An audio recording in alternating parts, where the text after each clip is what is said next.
এসএফটিভি 24 সত্যের সন্ধানে প্রতিদিন।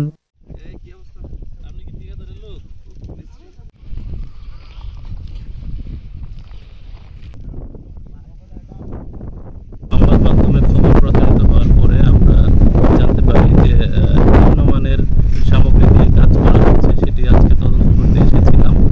সাথে আমাদের সাথে উপজেলা প্রকৌশলী আছে, ওনাকে সাথে এসে আমরা এটি তদন্ত করে দেখলাম। আমরা তদন্তে যা পেয়েছি সেটি আমরা অবহিত করব ঊর্ধ্বতন কর্তৃপক্ষকে, পাশাপাশি আমরা ঠিকাদারকে সতর্ক